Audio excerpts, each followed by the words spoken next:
Indie Plus Plays Primetime Adventures with Jason Corley, the man, the myth, the legend. He has run more games of Primetime Adventures than I've probably played of all other role-playing games put together. But we will see how tonight goes. Once again, my name is Mark. I'm Indie Plus organizer and food aficionado, at least for tonight, for our episode of Food Courts, and we'll get into food courts a little bit more later. But let me introduce some of our very special guests and players today. First, we have Brendan. Hi, I'm Brendan, and as you see in my lower third, I'm not an eggplant. And I feel like I will be disappointed tonight if a durian does not appear, so I'm just making sure. Excellent. And Jenn Martin? I'm Jenn. I don't have anything nearly so witty to say about being... allegedly, I might be an eggplant. We don't know. Allegedly. We'll see. I'm not saying I'm not an eggplant. Exactly. Great. And our special guest player, Mr. Mick Bradley. Hey, folks, I'm Mick. Nice to be here. I'm very excited. Yeah, good times. Good. And finally, last but not least, Mr. Jason Corley. There's no GMs in this game, right, Jason? No, that's right. All we have is a producer, and I am the producer. But I am the best GM in Tucson, unrelated to this game. Of other games, of other non-Primetime Adventures. Yeah. Exactly. Excellent. Good. Well, this event, like all Indie Plus events, conforms to the Indie Plus Community Standards Agreement, which can be found at indieplus.org. And I'd like to issue some content warnings for rude, lewd, and crude food with a bad attitude. So this is probably a PG-14 event. So maybe some crude language, maybe some crude humor, but otherwise it should be fairly, at least adolescent, family friendly. So, with that, I turn it over to you, Mr. Corley, for all of your producing.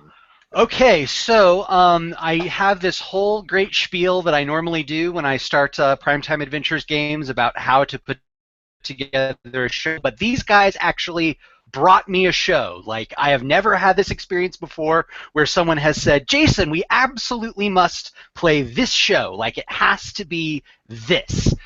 So any bad ideas that happen are all your fault, the four of you there. All of the greatness comes from me. So now, in this situation, first of all, I want to explain to the audience what the show is that we're producing. So Primetime Adventures is a game about creating an ensemble television show. It's not a solo show. It's not about one character and their friends or one character and a supporting cast. It's an ensemble show. Now, the network demanded that we have an ensemble show with 4 main characters. And so that's why we have this show set up. And the name of the show is Food Court. Now, the concept of the show, I've been told, is that it's an animated show. Think Archer, Rick and Morty, sort of Adult Swim style, FX, late night cartoon with adult situations and humor about a sort of parody cop/law and order situation about food that has gone bad, and that other food has to come in and police. Preferably, as far as I can tell, with lots of puns.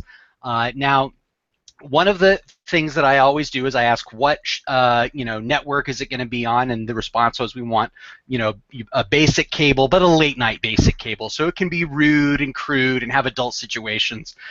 Cussing is okay to a certain extent. I also nothing like completely explicit in terms of explicit gore or sex. I think in this world you each determined that there weren't any humans in the world to start with, so I don't know what gore would be, like jelly donuts splattering somewhere, but... It's a family show. It's not a family show by any stretch. No, that's not right. But yeah, but also it's not like Game of Thrones with like hideous violence every episode. Another thing I always ask about is kind of some of the style of the show. And so what people were describing was a style that actually kind of seemed a little bit more innocent, like maybe these were sort of commercial drawings of food that came to life, or cartoons of food that you might see in a commercial, but that, of course, we're portraying them in this really satirical way. So that kind of is the general sort of style of the show.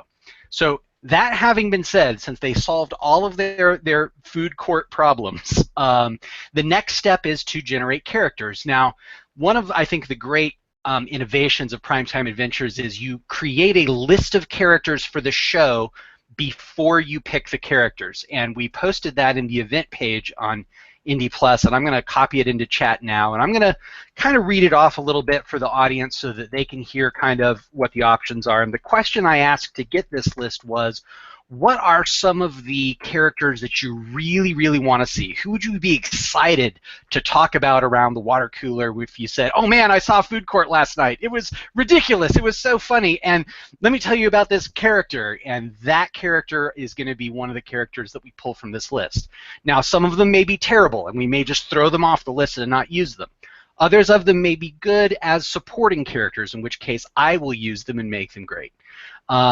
But 4 of them will be the characters for our ensemble. So I'm going to kind of go down the list and let you all discuss which of these 4 characters you want to be the ensemble. And then at some point, if you have an idea and say, yes, I want to be that character, we talk it over with the group, make sure everyone is kind of good with their niche and is happy with how the ensemble comes together. So here we go. Character 1, an older cop, a donut who is close to retirement. An up-and-coming DA who is thinking about running for higher office.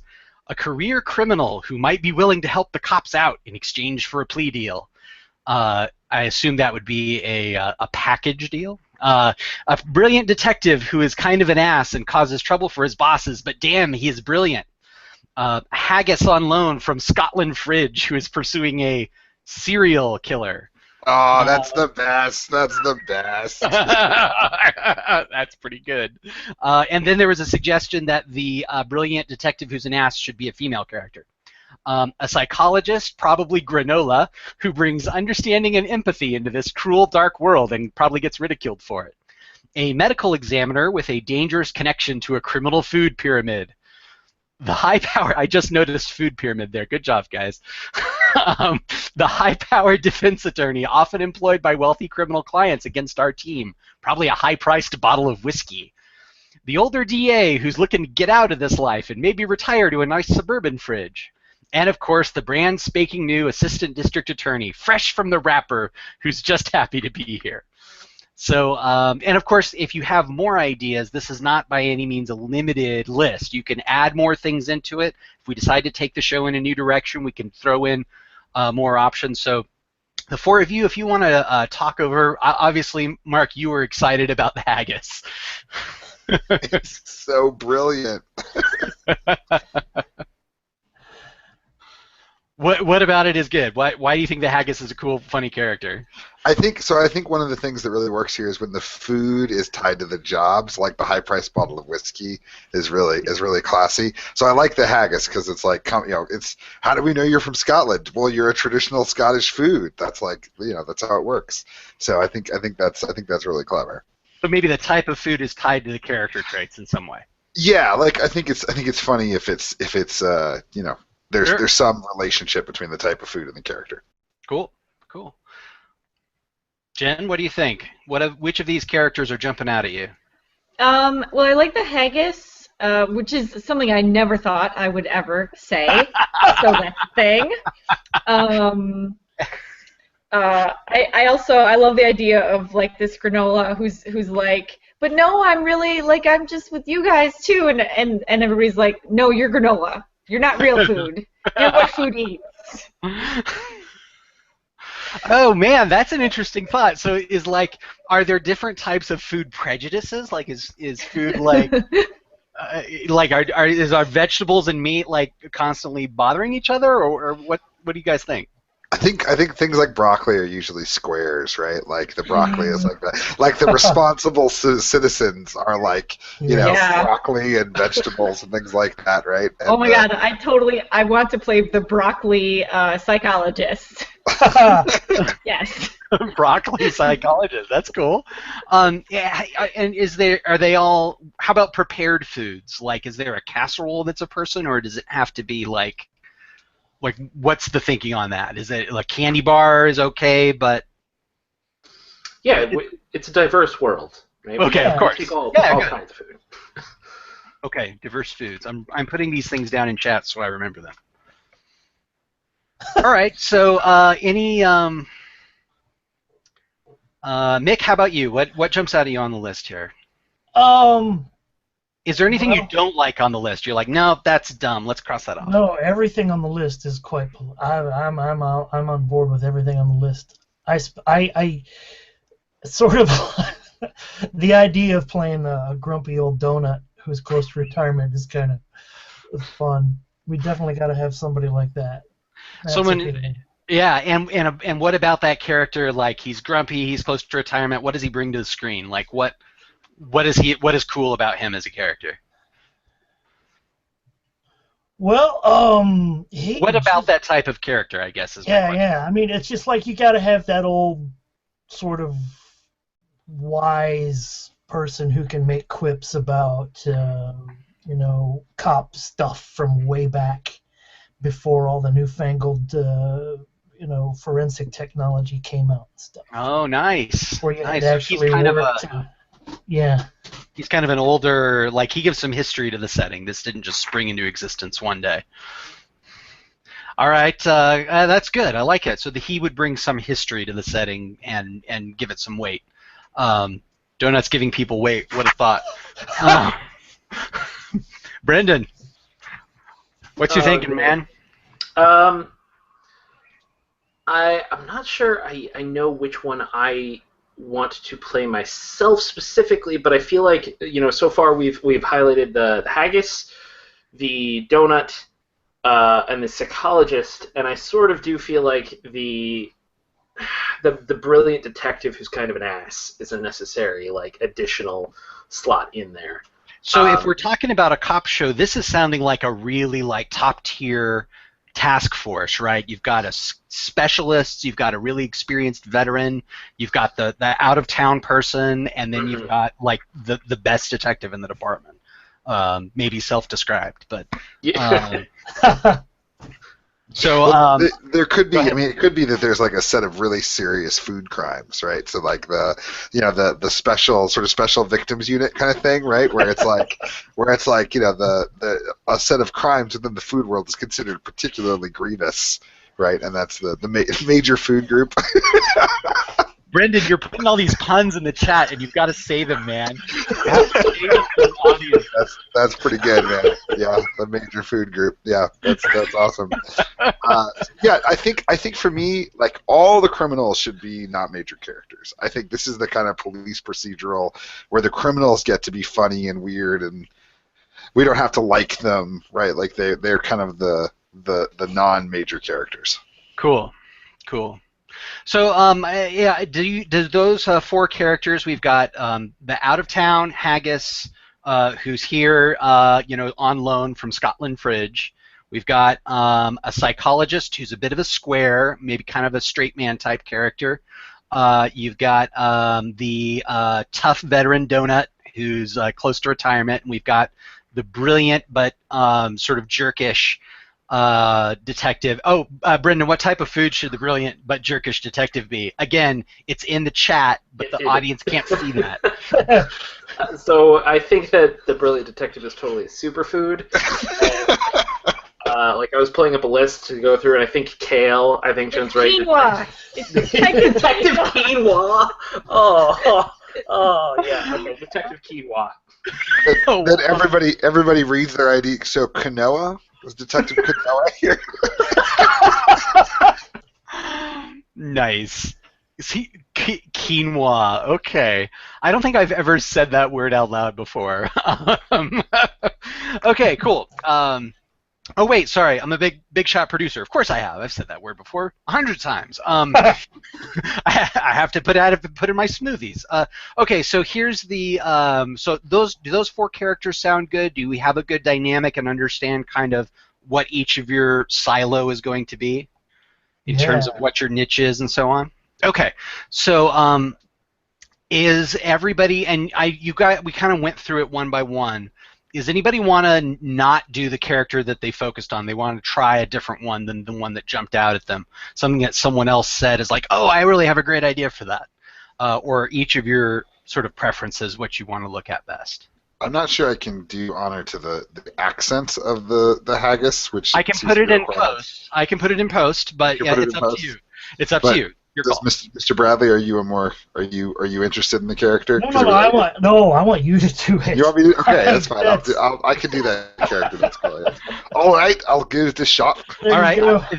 Now's a good time for me to put my table rule about accents into effect, which is that you Yeah. don't ever have to do an accent, but if you Yeah. choose to try, we can't make a joke based on you, Mark, failing to do a good accent. Okay. We can make a joke about your character's accent in Yes. the world of the game, but we, the players, cannot make fun of Mark if Okay. he blows the accent. We'll And that give it goes a for shot. you audience members, too. None of that stuff in those YouTube comments. All right. So, note the time and date when Jason told YouTube commenters what they can and cannot put in the comments. all right, cool. Okay, good. So I had everybody download the Primetime Adventures protagonist reference sheet. So what we've just done is we've gone through and we've put together a concept. Concept is a short word or phrase that describes kind of what your role is in the show. And if someone says, "Hey, what's the deal with that donut character?" You'll be, the concept is what someone would say. They'd say, "Oh, he's a veteran and he's close to retirement." That's it. The other things on your reference sheet are things like your appearance. Obviously, for food, we've got that kind of covered. Personality. Some of you have personality traits like the asshole-ish superfood detective. We have the sort of square psychologist. I don't think we've picked a personality trait for the haggis, but you can figure that out as we go along. Same for things like manner of speech, any things about the background of your character that you can just take a quick note on. They're not really things we need to worry about before we start playing. The next thing that I want to talk about is something that we're going to that's kind of central to your character, which is called their issue. Now, an issue is a word or short phrase that describes what your character is coping with during this season of the show, which is the first season for simplicity's sake. For example, if you were making a television show about my life as a hotshot television producer, my issue would be that I'm trying to create a great television show. So my issue would be ambition or artistic ambition. It could be just one or two words that says, what's the thing that I'm coping with? What are all my problems about? What are all my challenges about? Other common issues that you might see on TV might be parental issues, or dealing with grief, or you might be, I think for the haggis we said that he or she is here chasing a serial killer. So like maybe that they're driven by that out of some personal vendetta. So some general goal that, not necessarily a goal, but it can be just something that you're constantly coping with over the course of this first season. And please do discuss these out loud because we want, first of all, the audience to hear your thinking on it, and second of all, we don't want the issues to constantly be, at odds with each other. I mean, clearly for the broccoli psychologist, my issue is acceptance because people they think I'm this square and I'm super healthy and good for you, but nobody likes me. But I'm really good. I can help you guys. That's good. I like it. Maybe we can incorporate some of the stuff that, like the eager rookie, might be a good a character type to incorporate into the psychologist there. Great. Yeah. I think for me, the issue has to be the coming overseas from Scotland Fridge to try to catch the serial killer. So I'm driven. I have the vendetta, right, to do this or die trying.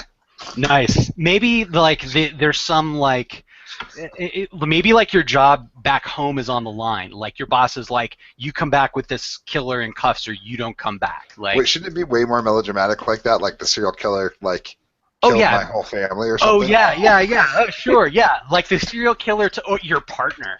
My partner. That's it. Yes. Partner. Yes. Who probably should have some other ridiculous Scottish food. I'll find another ridiculous Scottish food. Find another ridiculous Scottish food. Anyone from Scotland, call into the show. Wait, that doesn't work. All right, so excellent. Mick, what's your thinking other than killing us with this chat?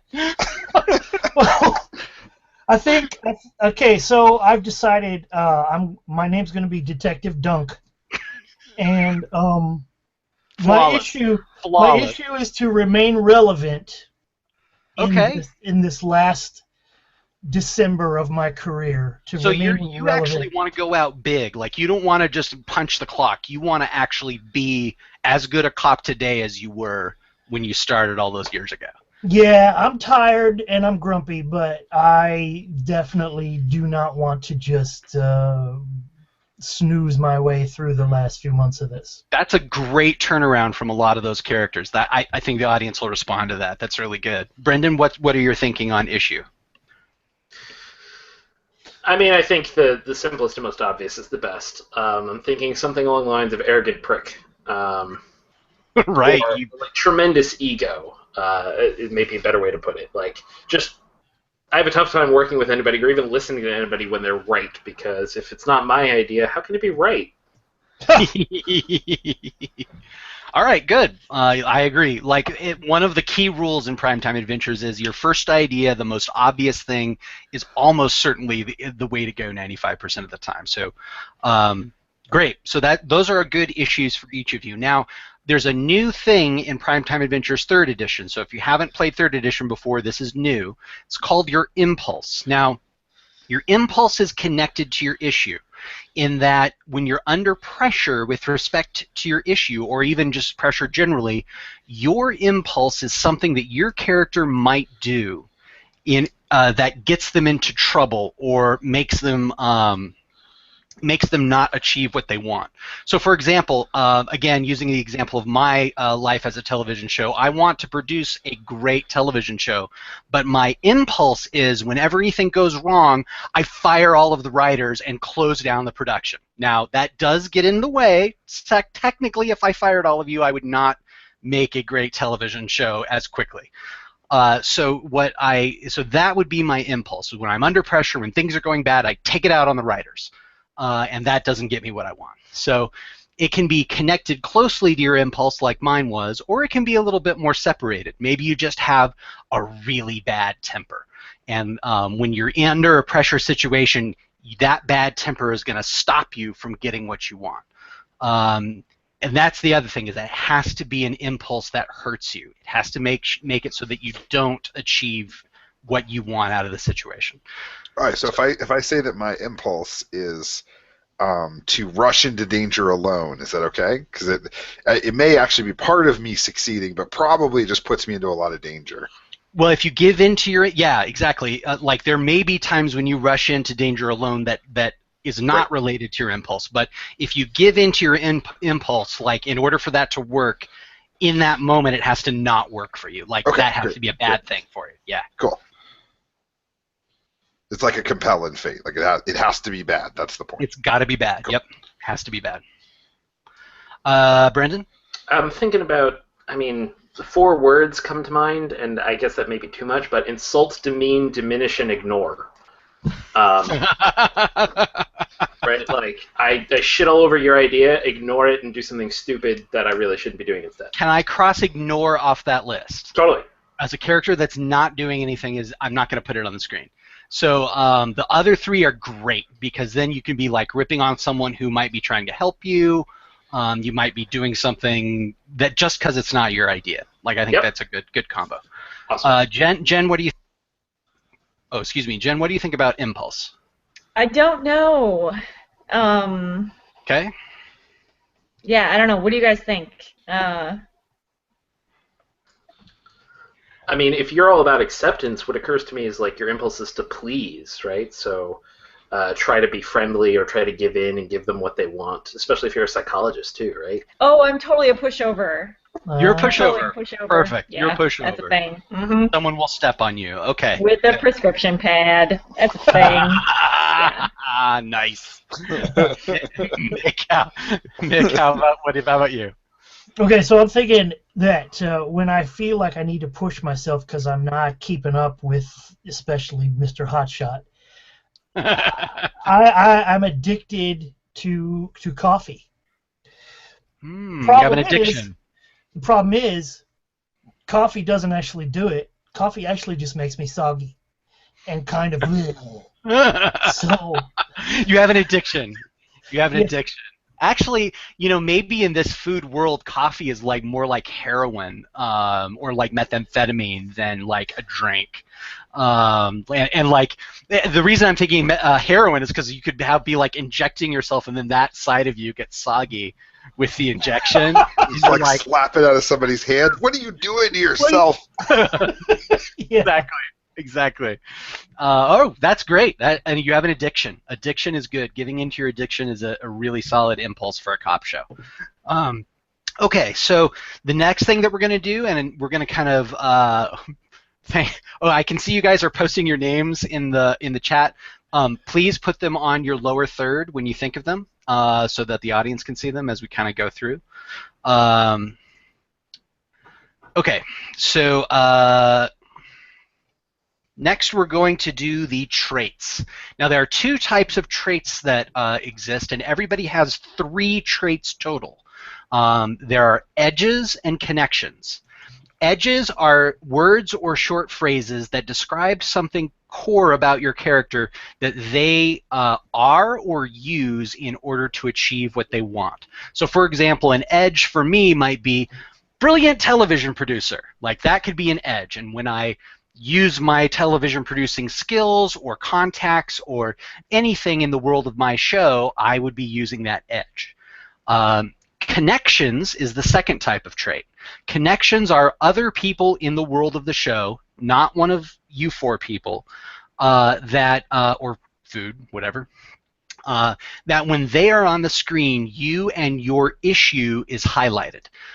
Now, most of the time, they will be helping you get what you want, helping you achieve what your goal is in the scene. So, at least for our first, session, I would hesitate to put an antagonist like the serial killer on as a connection. So they're someone who's going to help you get what you want, even if you're not best friends. So, for example, you all might be the connections that we had in a show about me. Or alternately, if you were other members of the ensemble equally important as me, oh, ridiculous. But like my secretary might be a connection, because then if you went and spoke to her, then that would be, even though the audience wouldn't see me on screen necessarily, if you talked to her or interacted with her, they'd know the scene was about me and my interests because she's my connection. So you have 3 total traits. You can have 2 edges and 1 connection, or can have 1 edge and 2 connections. If you can't think of all of them right now, that's fine. We can get started playing, and then you can bring them in as we go. Yeah, so again, please discuss these with others. I know you guys kind of came up with some edge-sounding things as you were discussing, so I know we have some that are already kind of out there.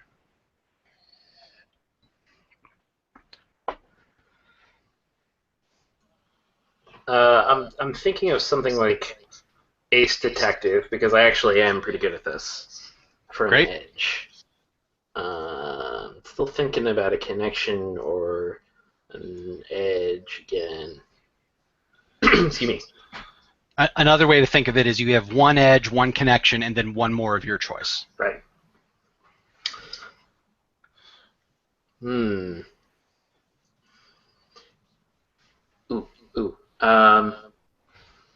A connection to a judge, I'm thinking, actually, like, right? What kind of food would be a judge? Could be a good, upstanding citizen, something really nutritious, and just an apple, like that, like something.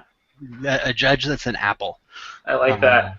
And of course, then you could say he's rotten to the core. And, should have seen that one coming. All right, so I think I'm going to take the edge, tough as nails.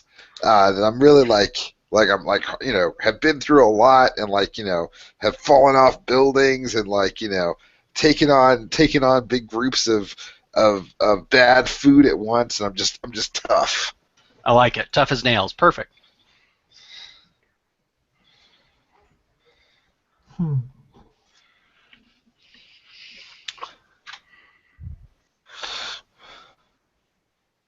Okay. How about seen it all, done it all? Seen it all, done it all. It's a little broad. Like Yeah. maybe just like knows all the old tricks or knows all the old Oh, cases. yeah. Okay. Yeah, I like it. Yeah. Cool. Knows all the old tricks. Okay. Right, because you've never been to Scotland, right? But you've been doing this a long time. True that. Who would ever go to Scotland? It's a terrible place. Okay, commenters, you're allowed to flame him for not liking I Scotland. mean that in character. You're allowed to flame Detective Christina Quinoa. It's quinoa. It's pronounced. God damn it. That's going to be a thing. You know it, right? Yeah, it is. All right, That makes me so Jen, happy. what's Oh your my God. thinking on edges and connections? I think I want a connection. I want to sort of be the therapist of somebody who's kind of gotten out of the game, whether it's like a former judge or former cop or former DA or something. I'm not exactly sure. Right. What if it was like a former criminal, like an informant yeah, of some kind? totally. Yeah. Yes. So what's a good shady food? Now, let's be careful here. I mean, How about like soda? Like it's not even. It's like Oh barely. my God! I was just thinking soda. yeah, Like it's just like soda. yeah. Yeah. Sometimes I just feel empty inside, like I'm just nothing. Well, and since he's like old and out of the game, it's like Tab. Yeah. Oh, Right. fan of Tab. All these new foods out on the streets, man. They just. It's not like it was when I went away, man. I was big. I was big back then, and now I'm nothing. And the monsters running the streets now. That's right. Oh, boo. Excellent. Okay, so everybody has at least one edge or one connection. Again, let's just kind of go around again real quick and put another one on. And then if you come up with a third, we can put it down and we'll reveal it to the audience as we go. Okay, cool. So I'm gonna say that one of my connections is our lieutenant, who is my love interest. Oh, okay. Because Cool. as I've come across the pond, and yeah. Nice. So obviously, I don't think it's better if we're not together, right? It's better than like an illicit romance. It's better if it's kind of like there's some sexual tension there. So if somebody can help me think of a good food for the lieutenant, that'd be. So is the lieutenant like kind of a weedy by the book kind of guy, or is he like? Is he more like he's like of Dunk's generation and has actually been promoted, or is he a young hotshot like Quinoa? Well, I think it'd probably like split the difference between Dunk and Quinoa, right? Like like in between. Ella Eclair. That's great. That's pretty good. That's pretty solid. Okay, yeah, we'll do that if that's. Yeah, another donut. Because all, of course, American cops. Ella Eclair. Okay. Well, I think if you're a donut cop, it's like you're from a cop family. Yes, there right? you go. And if Okay. you're like You're Quinoa, you're like, You came from the academy, like Quinoa went to the academy. Yeah. Whereas Dunk came up through the ranks. Yeah. Cool. I like it. All right. How about the rest of you? Do you have anyone want to jump in with an edge or connection? I got a connection. Oh, by the way, I got good wording for that edge that I took a little while ago. Yeah. Knows the beat. Knows the beat. That's good. That's Okay. really good. Okay. So, my connection. Does this take place in Food City? That's a Southwest joke for you.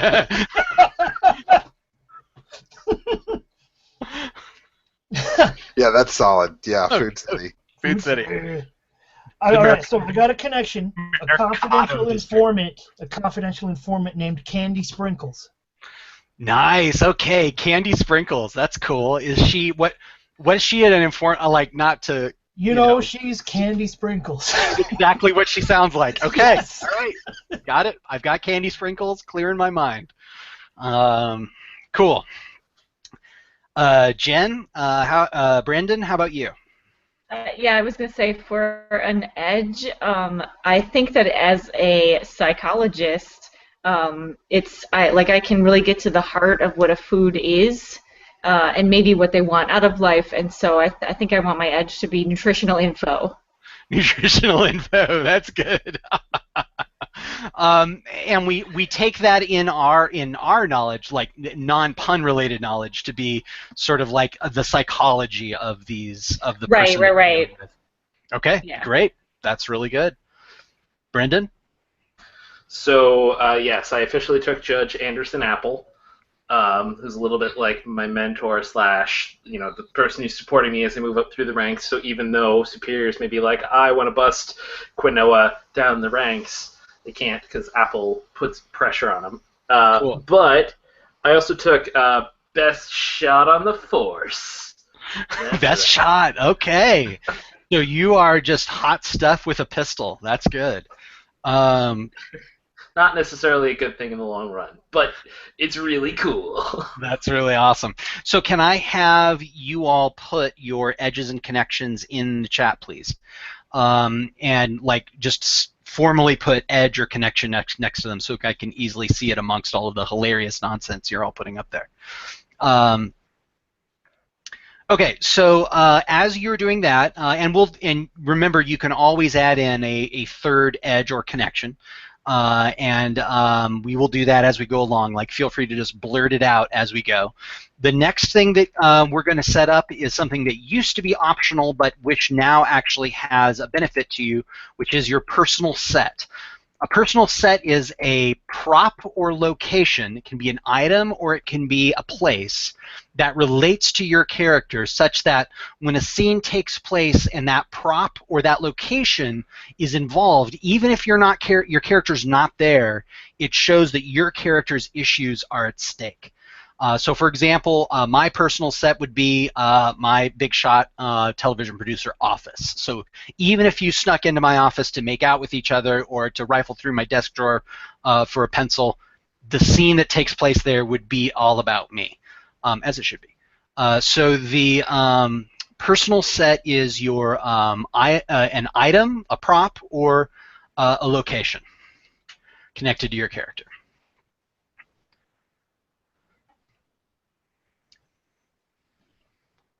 So I think I wonder if there is like an office that I can have that was given to me by the department as my like special hunt down this serial killer office. So it's got a big board with everything for the serial killer and all that. Is that do people like that? Is that cool? Yeah, that's good. I So like the task force office, or Yeah. go ahead. Kimwa? I just love the idea of the big board almost, like ignoring even the office, right? It's that board when the Yeah, let's do camera that. is on the board. It's the board. Yeah, Okay. The board. Okay, cool. Yeah, the big board. It's got like a bunch of like labels off of food packaging and like recipe like half done and stuff is scratched out on it. It's got like a milk Strings. carton with a milk carton on it. Yes, exactly. Milk cartonception, we'll call it. So, Mick, what do you think in terms of a personal Okay, set? so I'm getting a little on in age, right? So some of my frosting is thinning. So I have a little jar of frosting sitting on my desk in the office. Nice. Sometimes I just kind of have to slather on in order to you gotta feel get a like, little bit. I feel that, man. I feel that. Okay, great. Oh, and for both of you, again, please put it in the chat and say personal set and then what it is. Brendan. Quinoa. Yeah, it's Kate. God damn it. So the one that immediately sprang to mind was the shooting range. Okay. And I don't think I have a better idea, so I'll go with that. Go with that, and we can always change it later if you come up with a better one. And Doc Brock. I mean, clearly it's like a leather chase lounge in her office. Awesome. So you have like the full like therapist's office. Yep. I like it. That's a great idea. Okay, so that takes us to before I always try to give the option of so with a group of this size, probably the best length of the season is a pilot episode plus 5 episodes. And if you look on your protagonist sheet, and audience, if you want to follow along, you can get the protagonist sheet at Dog-Eared Designs in the Primetime Adventure section. You'll see that there are 9 columns on the left-hand side, and for a 5-episode season, we would use the first 5. Now, before we go into the details of screen presence, there is an option where we can just play the pilot, in which everybody has a screen presence of 2. However, if we use the actual 5-episode arc, characters can be more in a supporting role or in a spotlight role. And we can certainly set it up to be whichever we feel is like most compelling to do right now. The advantage of the pilot is nobody's in the spotlight, nobody's in the supporting role. We're just kind of introducing things and, kind of getting things rolling. The disadvantage is that sometimes it's a lot more fun to have like one big showdown about your issue that really makes that episode have the theme. So just which would be more interesting for you all, to have a spotlight episode or to play the pilot? I mean, I'm kind of super interested in the haggis. I'm just saying. Well, we might do more than one of these, so why don't we do a regular spotlight episode, and then we can shift the spotlight to the next one. Sure, absolutely. Okay, so let me tell you how the screen presence works then. So on a sheet of paper that you have there and in the chat once you finalize it, you have the following numbers, and I'll put it in my lower third so it's easier to follow along. So you will have 2 1s, 2 2s, and a 3. That's 5 numbers, and they will be put in columns 1 through 5. What that represents is the intensity of that episode's focus on you and your issues. So when your screen presence is 1, you're a supporting character. Your issue's not really at stake. You may express your issue, but you're not going to change your issue in a one screen presence episode. 2 means that you're a significant presence in the episode. You're not just a supporting character. Your issue may come up significantly and really change how the plot goes.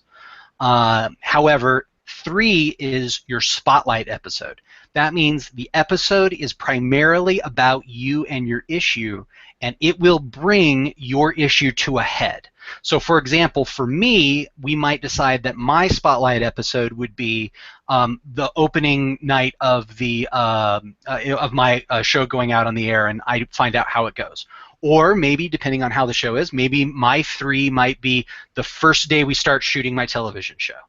But whatever it is, it's going to bring up your issue and your impulse fully into the spotlight, and other people will be playing to that issue throughout. So some particular, and this is called your character arc. So for example, if you just do it as it's listed, I'm sorry, I'm wiggling my mouse, you can't see that. So if you just do it as it's listed under my bottom third here, 1 1 2 2 3, what that means is at the start of the show, I'm not that important. I'm supporting other people. I'm just I'm not quite a background character. I'm still part of the ensemble, and I'm still part of the plot. But that's what I do. I'm there to service the plot. Then I get more important, and my issue starts to become more and more significant until in the season finale is my spotlight episode. Turns out that everything turns on how I address my issue. Another way to do it might be 1 2. Let me see. 1 2 3 2 1. So could I put that up? Is it cool to have it be in any order? There's no specific order it has to go in? There's no specific order it has to go in. There's one more restriction, which is that 2 of you can't have a 3 in the same episode. Okay. So let's say I use this plot arc. Nobody else could have a 3 in the 3rd episode. Other people would have to have their spotlight episodes on other episodes. So I feel like for the serial killer that I want the 3 to maybe be in episode 4. So maybe it's not the biggest thing, but if we're gonna catch or whatever with this person, it has to go a little bit into the season. Does that make sense for other folks? Yeah? Okay, cool. Everybody's nodding. Don't forget to unmute if you want to say something. So do we put it? Which rating do I put it in? So rating is 1, 2, or 3, so that's a checkbox. So Oh, I see. Okay, cool. So you're going to check off a 1 or a 2 or a 3 depending on what it is. That makes sense.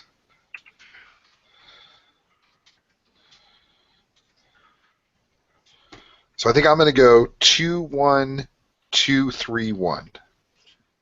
2, 1, 2, 3, 1. Okay, that's good. So you're significant when you come in. Maybe it's like the first episode when you arrive in Sure.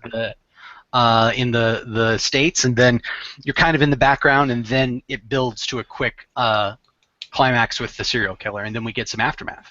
Cool. How about the rest of you? What are you thinking for your? Just pick the spotlight episode first, and then things will kind of fall into place around that. I was thinking my spotlight could be episode 2. Good. If that's okay with everybody? Yes, that works. I tentatively put mine at 3, episode 3. Does that jump on you, Brendan? I was thinking either between putting it at episode 5 or putting it at episode 3 for me. So if you want to do episode 3, go for it. You can. I think it would be fun if you were 5. I mean, assuming we actually. I agree. Yeah, that would be great. That's excellent. All right, so then there's my sequence. Cool. Now let's just pick, just based on the spotlight episode, which episode we want to play. So we'll figure out what your particular screen presence is based on which spotlight episode we have. So we have episode 5, which is the season finale, and it's Quinoa's spotlight episode, and we will deal with the impacts of their arrogance and their dismissiveness and insulting of other people. We have Haggis's spotlight, which is episode 4, where we'll deal with her vendetta. And what was your impulse again? Oh, you rush in. You rush into bad situations when you shouldn't. We have Dr. Broccoli's episode. I think there should be a Dr. Broccoli spinoff, by the way. But just because of the name. Doc Brock. Doc Brock. And which was your spotlight, Jen? 2, episode 2. Okay, episode 2, where we will deal with her desire to be accepted and the fact that she kind of lets people step on her in order to be accepted.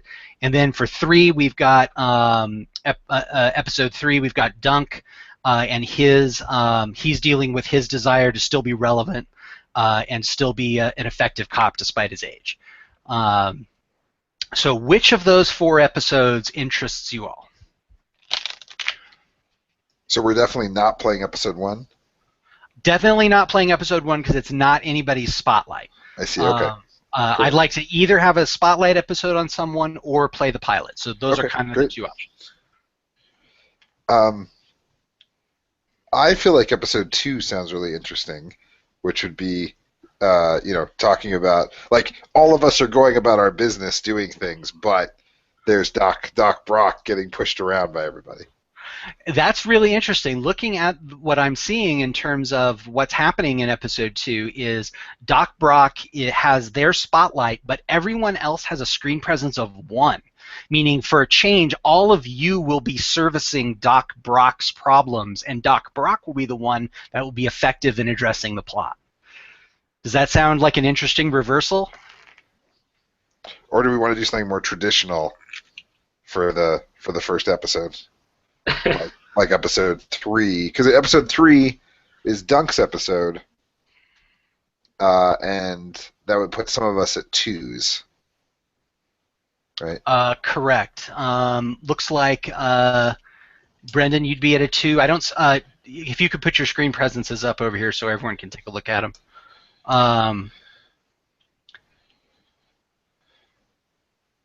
Doc would be at 2. Mark, what's yours? 2. 2. Okay. So yeah, that would be a situation where there would be a really tough plot, but you guys have a lot of stuff that's happening, and your issues would be flaring up quite a bit. Definitely a more traditional food court episode. You want to do one of those? I think it might be better to do a basic episode first versus a reversal episode like Doc's episode. Cool. Does that make sense to everybody? All right, Yep. cool. So I'm now going to describe, now that we're an hour into the show, how the game works, and I'm going to make it as quickly as I can, and because it's actually not that hard once you start playing. So everybody write down your screen presence somewhere. Your screen presence is the number of times you get to use each edge or connection. So in this episode. So Dunk, with your 3 screen presence, you can use your edge of knowing the beat up to 3 times effectively in a scene to achieve what you want. If you run out of times and you want to refresh one, you can have a scene at your personal set. If your personal set comes up in a scene, whether it's the item or the location, you get to refresh one of an edge or connection of your choice. So here's how the game works. We set a scene. Scenes consist of 3 things. First, a location. Where does it take place? Second, who's there? And third, is the scene a plot scene or a character scene? In a plot scene, you identify the question of the scene, which is, does my protagonist get what they want? So you have to establish what your character wants in the scene, and then the plot scene is about whether they achieve it or not. In the character scene, the question is always, does my character resist their impulse? So that means that you will be setting a scene in which your impulse and your issue is at stake.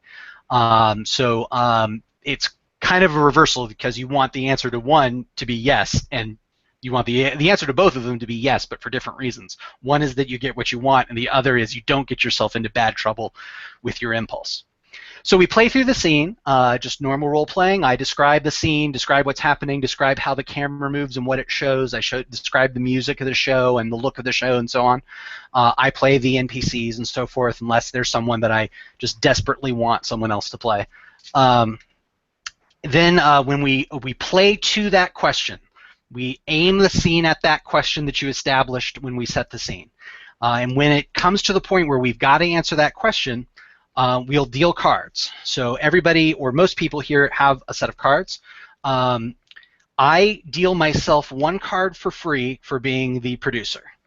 And then I purchase cards with my budget, which I'll calculate here in a second. But there'll be a number next to the budget here on my lower third. And I buy it 1 for 1. I can spend, let's say I spend 3 budget, and that means I would buy 3 cards. That would mean for this, for example, I get 1 for being the producer. I bought 3. I would have a total of 4 cards. You get your screen presence for free.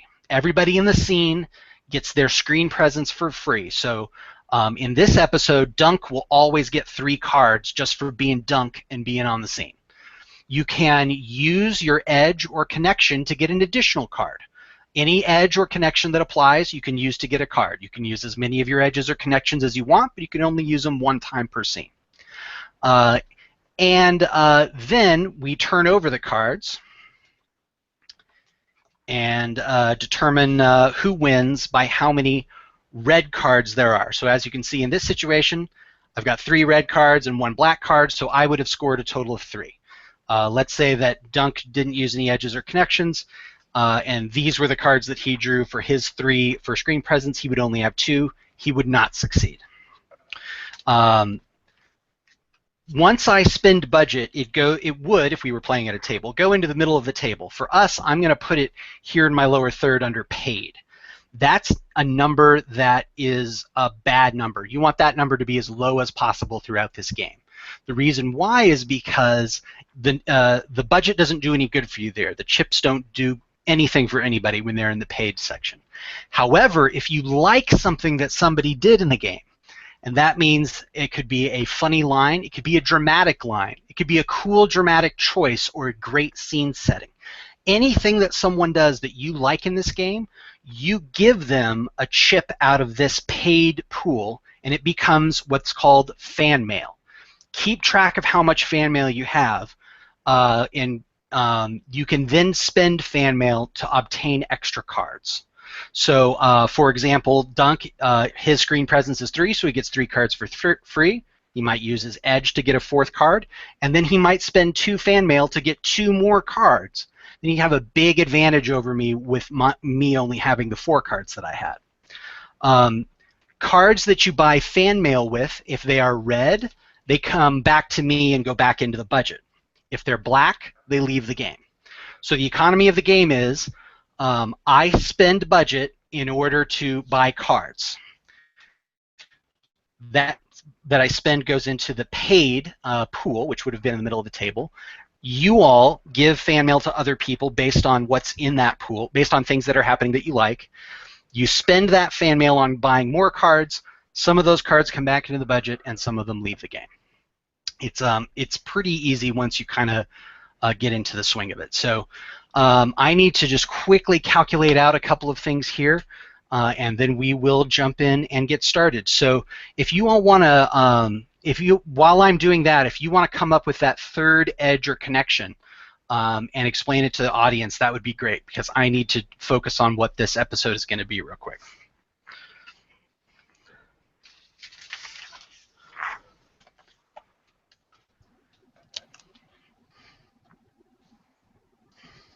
So I think I want to have an edge that's like being good at computers and stuff. Like I'm a new age detective, right? Who's like good at using databases and things. Okay, cool. Let me see. I'm trying to think of a. How does Haggis use a computer? I have hands. You don't have hands.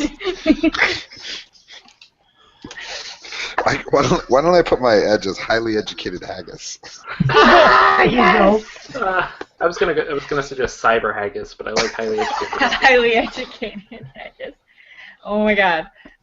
Mick, I was gonna say, I think my connection is like you had a partner who maybe isn't your partner anymore, or maybe they are your partner, but like they went through something rough, and I helped them out. Okay. So, do you have an idea of who your partner might have been, or maybe still is? Oh, I say former partner, and how about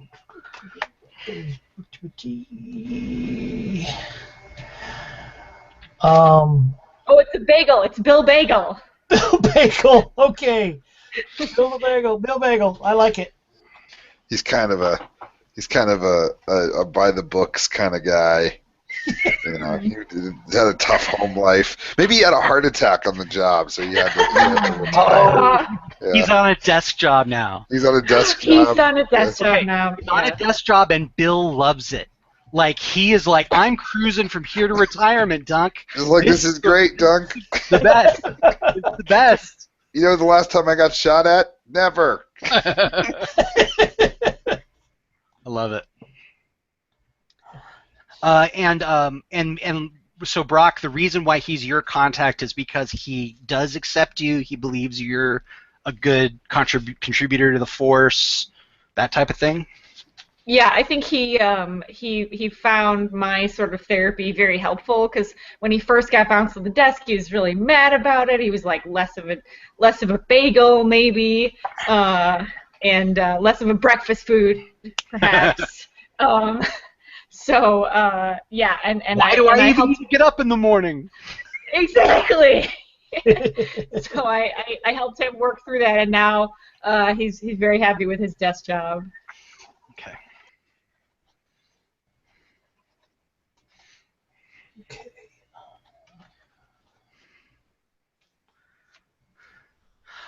So one question that I had that I don't necessarily know that we resolved when we were talking about the show: does food eat? I feel like the answer is just yes, but it's not weird. But like, it's just not. It has no relation to you. Yeah, It has nothing to do with. It's just like, you know, sometimes you go to the diner and you have a bowl of soup with a bowl of soup. Like, it's not a weird thing, right? Yeah, the soup doesn't care. Cool The soup doesn't care. All right. I want there to be fan mail right now for that. Sometimes you go to the diner and you have a bowl of soup with a bowl of soup. Okay. Because nobody would eat each other. We're not animals. Yeah. Right? Yeah, absolutely. I agree. Absolutely. All right. I'm still working, so keep on.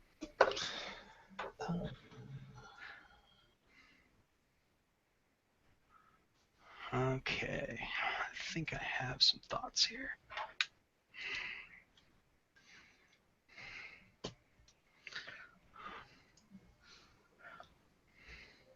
So we're all part of the FCPD, but we are specifically, each of us, attached to the MFG, right? the major food group. Major food group. Dung dung. Does a serial killer actually kill cereal? Like, come on, we gotta know this answer. No, Yes. it's well, yes. Is he Yeah. a serial killer? Like he's Kix, he's a box of like Fruit Loops that kills No, people? we don't know. It's a mystery. Like they just that every no cereal in the city is safe until we catch him. I'm now imagining that like you have a silhouette, and the silhouette is like really obviously an egg, but nobody can puzzle it out. We don't know anything about him. don't know anything all we have about is the silhouette.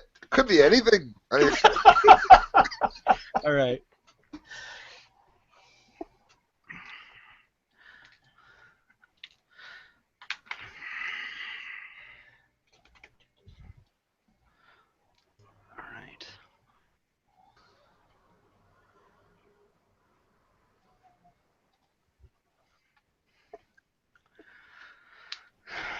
Okay, I think I've got it. So, one last thing is I can't give fan mail, and you can't give fan mail to me. Like they say on Mad Men, a show that's just about as good as the show we're about to make. That's what the money's for, right? Like I've got the money. I don't need you to give me fan mail. So the first thing that happens in the show is there's basically a cold open. And I describe kind of what happens in the cold open, and it doesn't answer a question, but it establishes what the plot is for future plot scenes. So I definitely think this show has like a cold open. Like you don't go to the food court logo first thing. It starts. This one begins with Dunk getting into the elevator at the old police precinct. Of course, the police precinct is a donut box. Like it's a huge, tall donut box with the lid slightly open. There's windows and stuff on the side. It's got like the brick molding. And he kind of gets into the old elevator. And it's clear from the way his expression is drawn that like he is just disgusted and depressed, and like this is not his day. Someone comes like, oh, hold the door. Opens it up. It's a stalk of celery with a policeman's cap on, a little badge, and he's like, hey, Dunk, how you doing, man? Mm-hmm. Oh, yeah. So it's like he looks at you, and like he's about to say something. He's like, ah, and then he realizes something. He says, oh, sorry, man. Don't worry, bud. You'll get through it. He pats you on the back and then gets off at the next floor, and the elevator rises, and then the doors open and focus in on Dunk's face, and then suddenly, surprise! And in the major food group is a huge happy birthday banner that's dangling down. They've like put up like little paper mache like tombstones, and there's like a birthday cake that's in the middle of the area. Like the secretaries are there, they're all applauding. Lieutenant Eclair is there.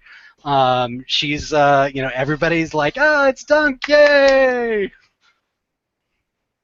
All right, knock it off. Everybody, just cut it out. Knock it off. Oh, Sit down. don't be such a stick in the mud, Dunk, says Eclair. Come on over. You know what?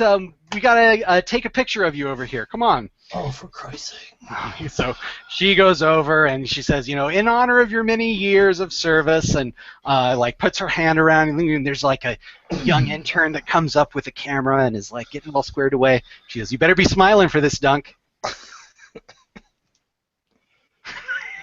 So does Dunk smile? Yeah, I'll give it a little kind of a smile.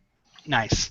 So in the background, we see someone is just like cutting into the birthday cake, and then suddenly there's a gigantic explosion as the birthday cake it goes up in a gout of flame. The donut that was cutting the cake is flung back against the wall. Jelly splatters against the window, and the windows shatter outwards. We see on the outside of the Dunkin', on the outside of the donut box building, there's like a massive explosion as the birthday cake is a bomb of some kind. And then we go right into the food court theme. So in the theme music, I think that it's like really, do we go the full Law and Order like route of like, food in court, like being interrogated and police officers donuts?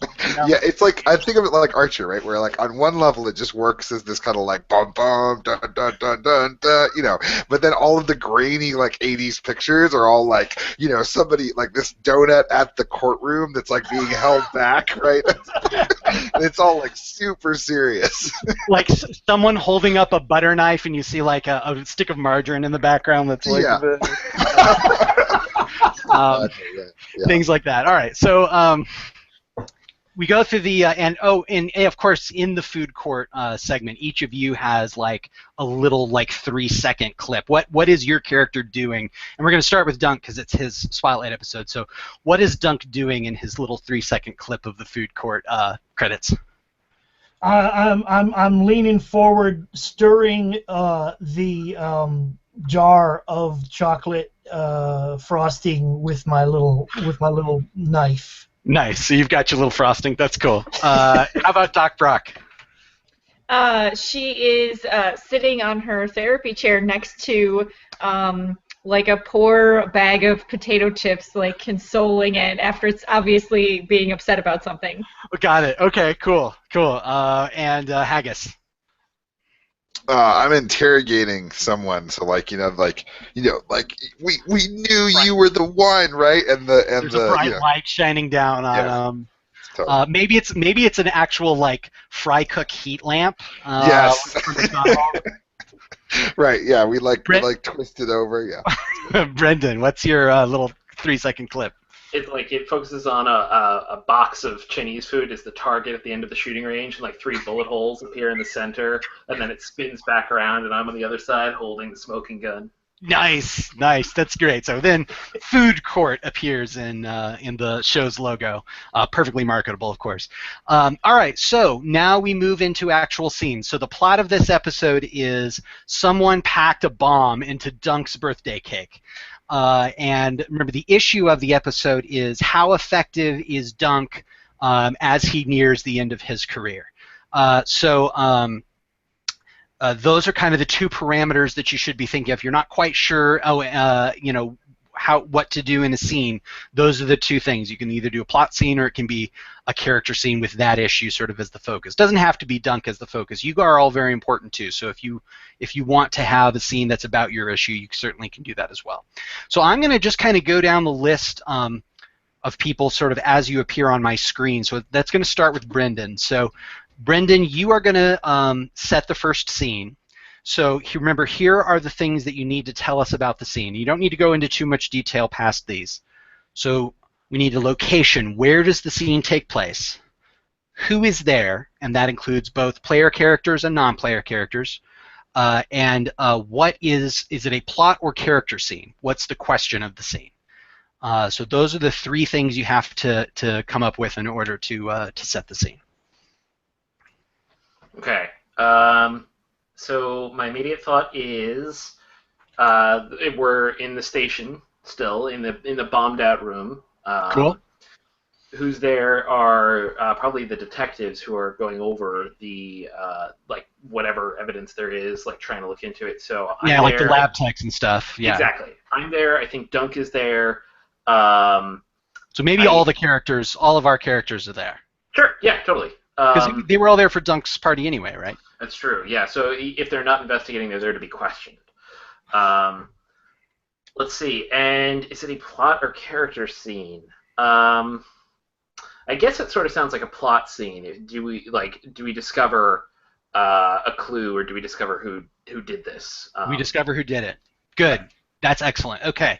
So so Eclair is there, and so is Bagel. And actually, Bagel was sitting in his desk, which was opposite Dunk's desk, which had the cake on it. So Bagel is hurt pretty bad. Like we see, there's like the doctor. Like there's a doctor that is a bottle of milk.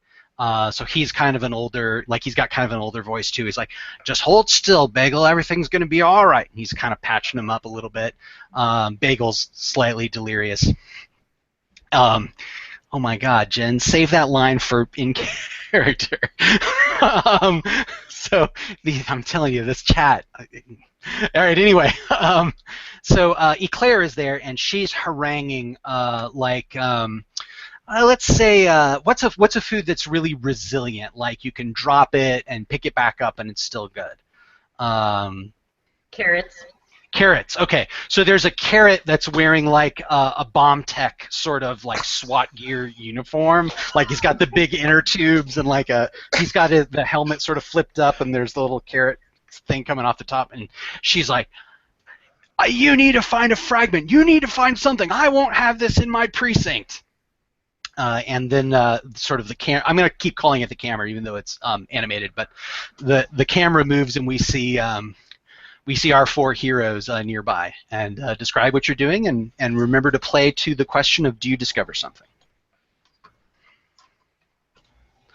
So I think I'm trying to get everything back on the board because it got kind of like blown off by the explosion, and I'm already kind of needling Dunk, but I don't know it. I'm actually very. I think my character is very genuine, except I can be very irritating. So I say something like, you Yanks have quite the send off. Every time you have a birthday above 50, you just blow the whole place up, huh? And go ahead and like keep putting things up on the board. Yeah, well, I mean, it's just that I don't usually get this kind of a thing here, and I'm sort of like kicking little bits of the cake, sort of with my foot, like looking for any kinds of non-cakey components that might have been part of the actual explosive device, and sort of just standing there with my hands in my pockets and. I know you're old, Dunk, but it helps if you actually get down and look at this shit and not just like kick at it. And I'm like down right there, like picking through it piece by piece. You've got like the forceps, and you're like. Got my little kit.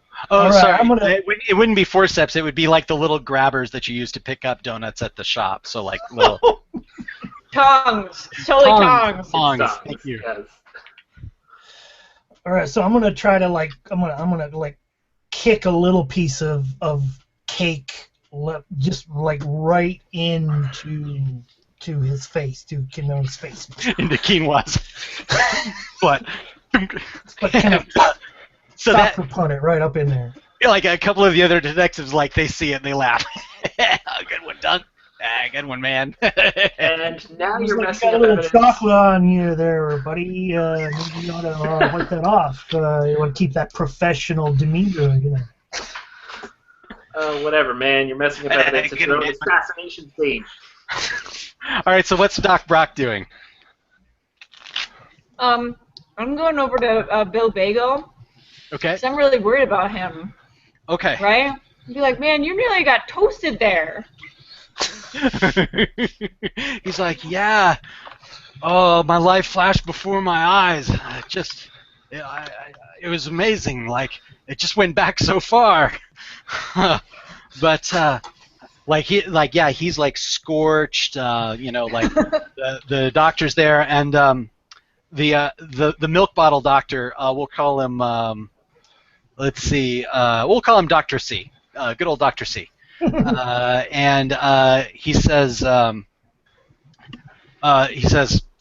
Listen, Dr. Broccoli, is it I'm afraid his mind is fine. He's been caught in a concussion blast. He needs medical assistance, not psychiatry. Can I check on my friend? I'm not trying to offer psychiatry here. I'm trying to make sure my friend is all right. Thank you. He says, when I release the patient, it'll be fine. So, okay, good. So that kind of gives us an idea of what everybody's doing. We're going to sort of prime the pump with the first scene.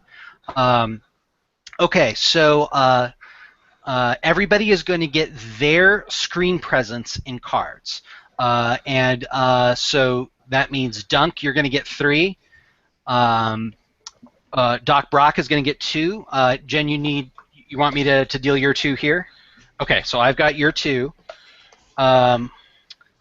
Haggis, you're going to have 2. You have 2 there, Mark? Yeah, of course you do. And Brendan, you have 2 for you? Okay, cool. So does anybody have an edge or connection that is going to help you get what you want in this scene? Which, remember, Brendan's question was, do we discover who did it? Anybody have one? Just hold up the number of edges or connections you're using. So, Brendan, which one are you using? Ace Detective. Ace Detective, great. Haggis, anything? No, nothing for me. Brock? What are you using? I am using my connection of Bill Bagel. Great. Maybe Bill saw something before it went off. Cool. Right. I like it. Yeah. Great. And Dunk, do you have anything that you're using? Yeah, I'm going to throw in one because I know the beat and something's fishy about the way this was pulled together. Yeah, maybe something like this has happened before. All right, cool. So I like it. So Jen, I've got your 2 here. I get 1 for being the producer. So there's that. And because it's the first conflict in the game and you're all here, I'm spending a whole bunch of budget. I'm going to go ahead and spend my max of 4 points. Ooh. So 1, 2, 3, 4 cards that I'm adding to mine. So first let's add up your side, which is in favor of you do discover who did it. So right now Jen's giving you 1 success. Mark, how many do you have? Jason, 1. do I get another card for that connection? Oh, you're right. Thank you. I forgot about that. So here's 1 more. It doesn't help us. Well, not immediately. Okay, so how much do you all have added up? Brendan, how about that? You added up because it's your job and also because I can't quite see your cards that well. Oh, yep. I see that they're in the top there. You have none, Brendan. I have none. So we have 4. One for. So you all have a total of 4. Okay. Let's see how many I have in my 5 cards. I only have 2. No, 1. Womp. So you guys whomped me. Okay, but don't put your cards away yet. So there's another roll in for these cards. These are Jen's, these are mine. So who has the high card amongst all of us? Hold them all up again. I think it may be Dunk. I think Mick may have the high card. He's got some kings over there that I see. Anyone have the high card or the high red card? It's the high card. High card, yeah. Dunk's got 2 there, 2 kings. Yeah. Okay, so what that means is, Mick, you get to add, and it was on your side, so not only do we determine who did it, but Mick, you will get to add in some detail that is additionally beneficial to you. So in other words, not only do you find out who did it, but there's also some additional benefit that accrues to you as a result of the situation. So it's a yes and situation in terms of do they find out what they want to know. So got you. So I'll give the basic yes as part of the scene, and then Mick, you can throw in with your idea for what the yes and is. Okay. So yeah, we see we see our oh wait, sorry, I almost forgot. Let me open up the Hangout here so that I can put in that I spent 4. And that means there's now 4 in our pool. Okay, there we go. So we see we lost your bottom third, Brendan. So we see Quinoa down with the tongs and kind of wiping a little bit of like frosting off of her face, and Doc Brock is there with Mr. Bagel, Detective Bagel. Haggis is putting all the evidence back up, and Dunk is just kind of like kicking around this stuff, and Dunk like kicks this little, like he's going for another bit of frosting to head over to Quinoa, and it actually flicks against like this little chunk of metal that sort of skitters along the floor, and Quinoa, quick as a flash, like picks it up with the tongs, and so then the camera slowly focuses in on Dunk, who can recognize this detonator, this piece of bomb that Quinoa is just kind of turning over and over in the tongs, and Bagel goes, "Good golly, Dunk, is that a detonator like Billy Birthday always used to use?" Yep. But we put him away. He's still in the freezer for 20 years. I know. Hold up a minute, Quinoa. Stop twirling that thing around. And I'm going to bend over and look. I get it, you're getting older, the Alzheimer's is getting worse, but it's Quinoa, jackass. I hold it still. Nice. Okay. What'd you find? On it. What'd you find there, Dunk? Something relevant? Well, look at this. And I pull this little piece of what looks like cardboard out from between two parts of the detonator piece that Quinoa is holding. And I show it to Haggis, and I say, "Look at this. Isn't that?" And it's like the bottom half of a partially burned and torn bit of like the Kellogg Special K logo. Ah, nice. Okay, so like and it's a I show it to cereal him and I box. say, "Isn't that your fella's signature?" Oh, nice. It could be a serial killer. Okay, good. That's great. I love it. So that's a great. Then we focus in on Haggis's shocked face, like, oh my god. I think I get really like my eyes narrow and I go, "Aye, it is." It is good.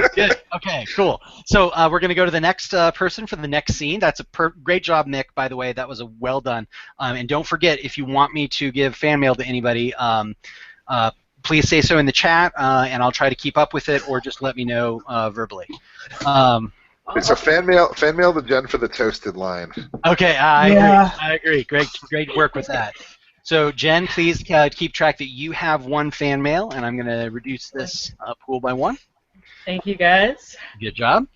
Okay, so let's go to Mark. You're next. So you are going to set a scene. So the scene has 3 things: a location, who's there, and what's the question of the scene, plot or character.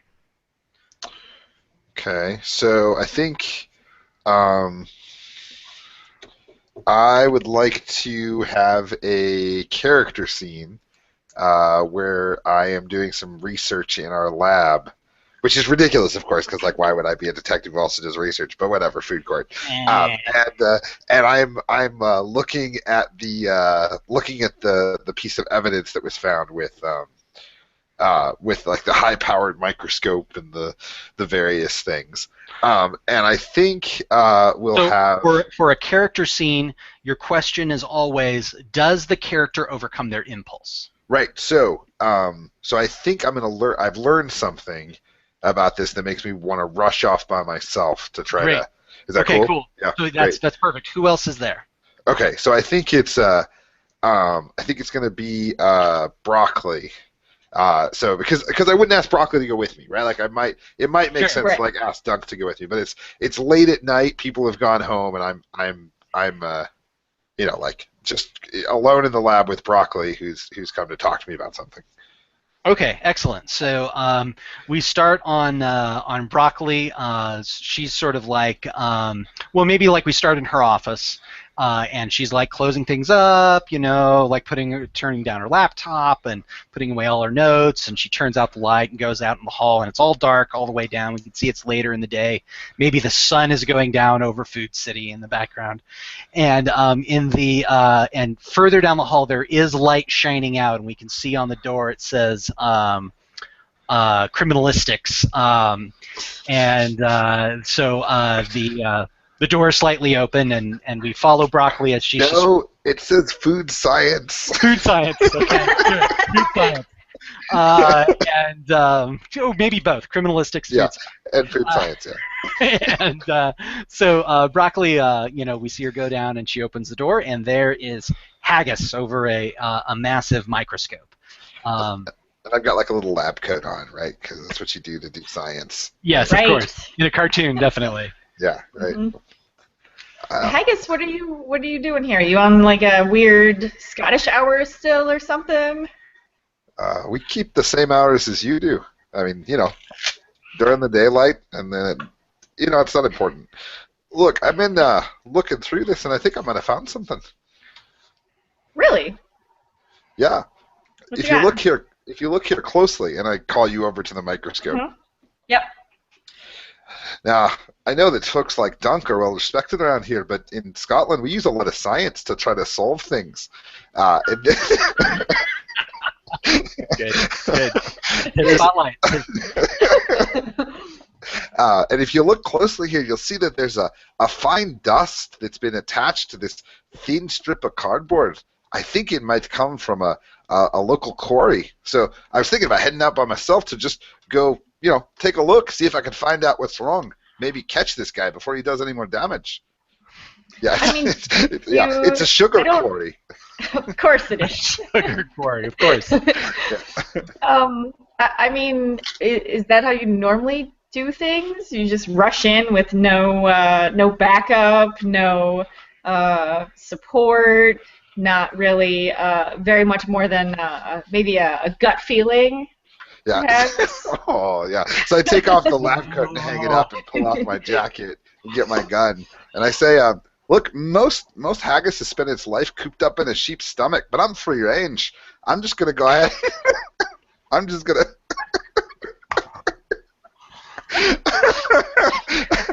I go where the case takes me.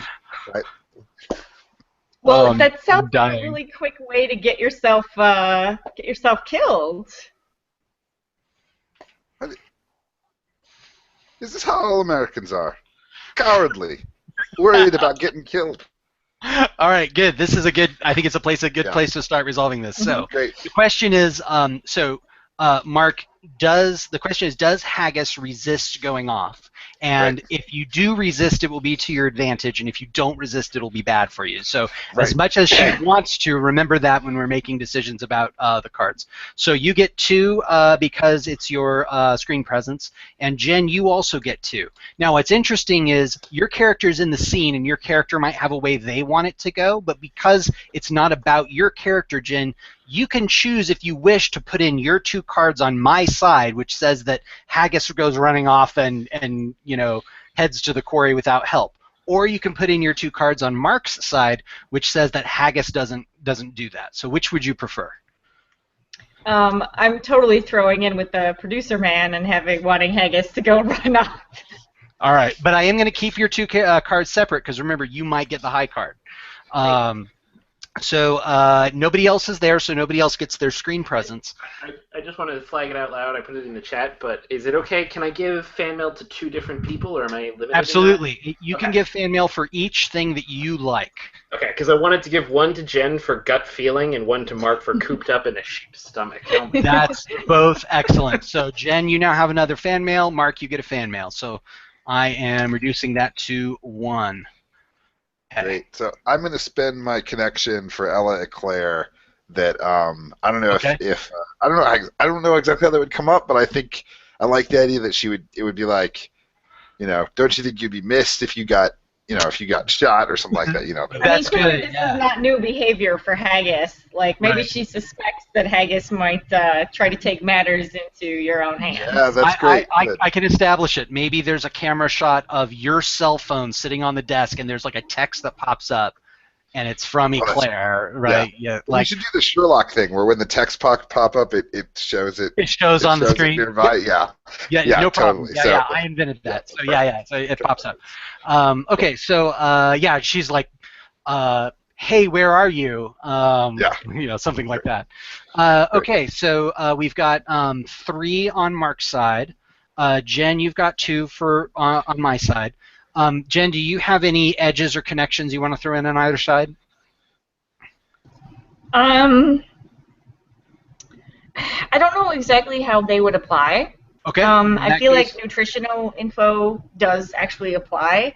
Yeah. But like me, Jen wants Mark to go and do his thing, but like you're just gonna hold off on that. Doc Brock is like, no, calm down. Like you're not like some rogue. Well, but that could like make me mad, right? Like you could do it as like, look. Oh, that's fair. You know, Yeah. That's right? totally Like, fair. Sure. You could just rile me up, right? Right. You could be the voice of reason, but it's not the right voice. Right. I like it. Yeah. Okay, now if either Quinoa or Dunk had fan mail, they could spend it on either side here as well. Do either of you have fan mail, Brock or Haggis, that you want to spend? And that can, again, you can spend it on either side. And Mark, that includes you can spend it on my side if you want. I'm good. Okay, cool. I'm good. Thanks. All right, so let's go with your side first. So Jen, Jen, your 3 are with me. So Mark, you go first.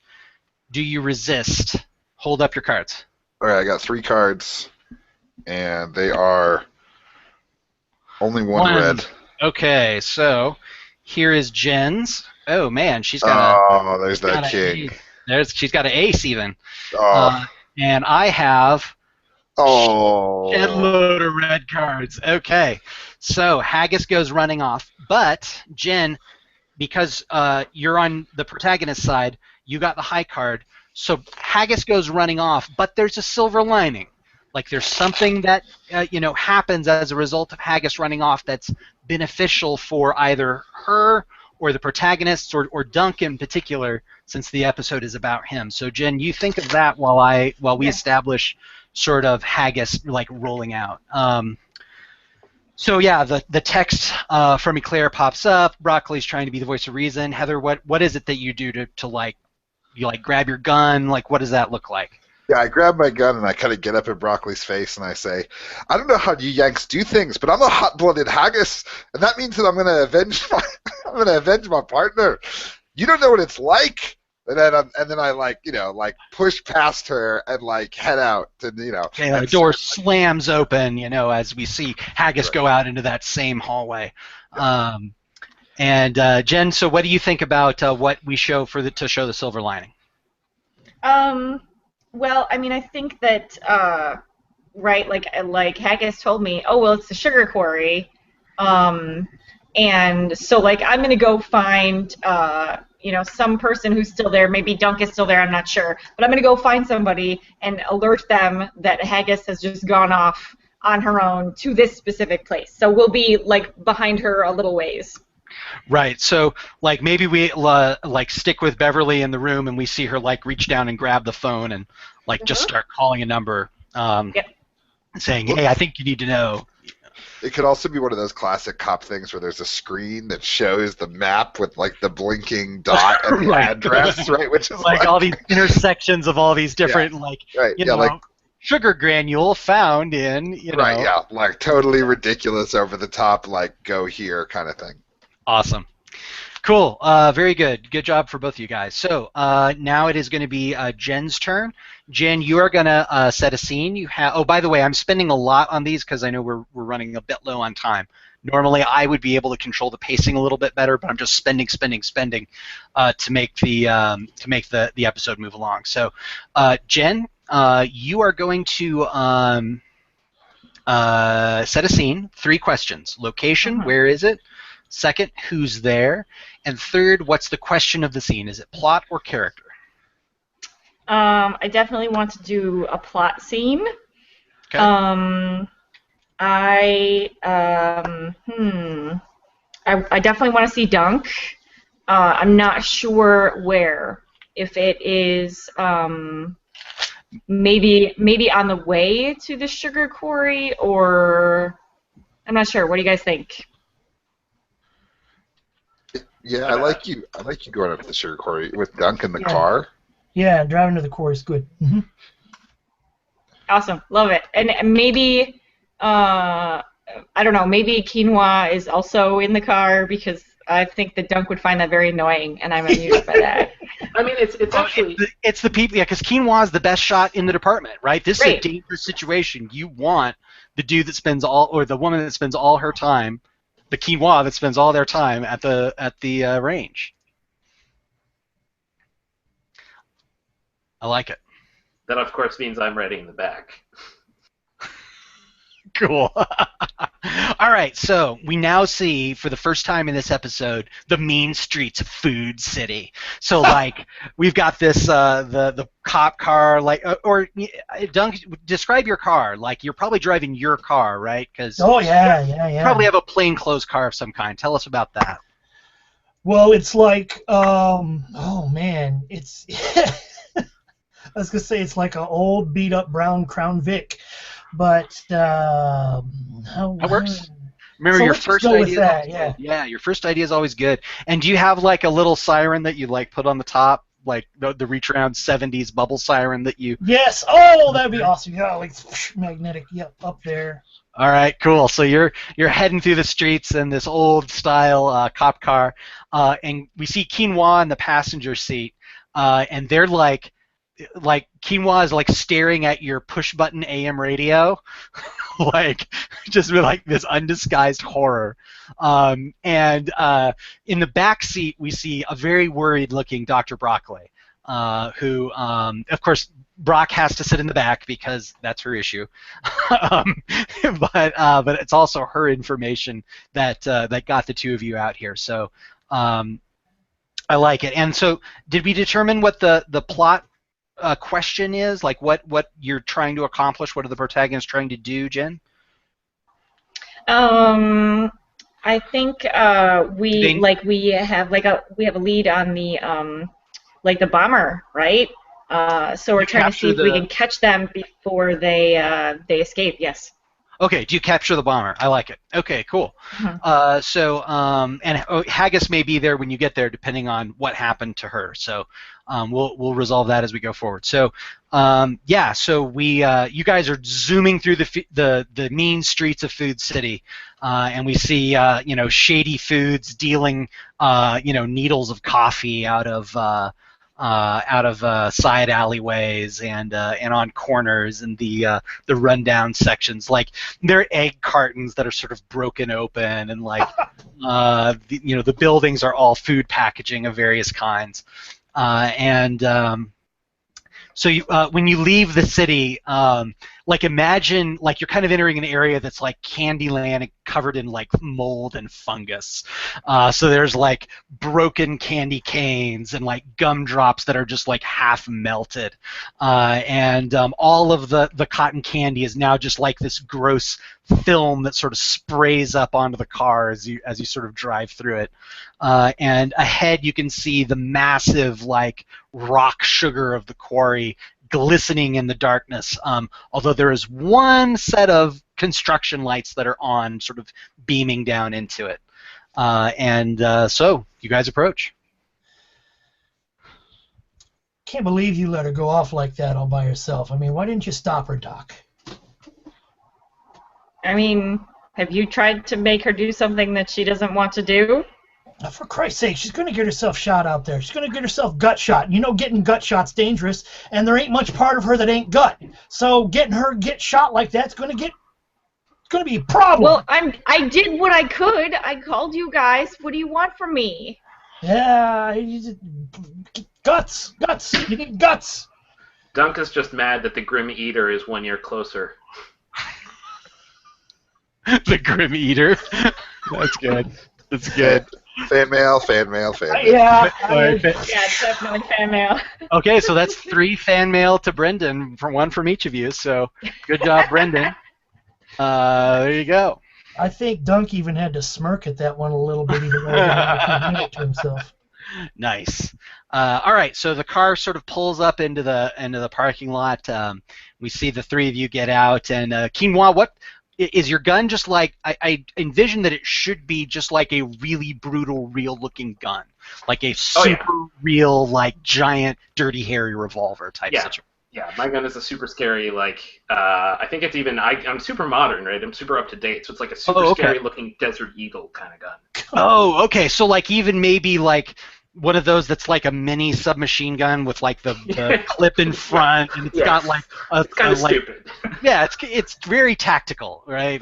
Like, you look at it, you think that's a tactical gun right there. I do a double take on that, and I look down at my old police issue revolver, and I just got the little Saturday night, like the little snub nose 38, yeah. And I'm gonna say, Quinoa, you get up in front of me. I already got one hole. I don't need any more.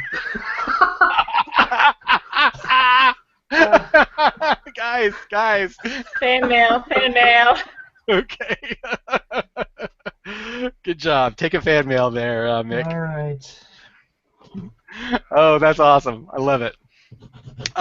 Okay, so yes, you guys kind of head down into the quarry, and as you approach, you can kind of see the bottom. There's all of these huge construction vehicles. There's like tanks of gasoline. There's some like sheds and temporary buildings that are set up further deep down in the quarry. There's like generators that are around, these huge banks of lights that are off. And as you descend in, you can hear some kind of it's just like a sound, like crashing into things coming from one of the sheds down at the bottom of the quarry. Let's head over there. Tactically. Yeah, that means I'm in front, as you said. As I said. All right, so describe the difference between there you go. Oh, and what's Broccoli doing while our two heroes like go in? What's her? I'm going in a little hesitantly and well behind them. Got it. With a noticeable. I was gonna say with a noticeable lack of weapon. Okay, so like they're pulling stuff out of holsters and stuff, and we see you like you've got like a pocketbook or something. I think I stayed behind in the car for like a couple minutes, like looking to see if I could find like a bulletproof vest or something, and it's like no, nothing. Nothing. Hey. Wait, yeah, there's nothing in Dunk's car but like old hot dog wrappers and stuff.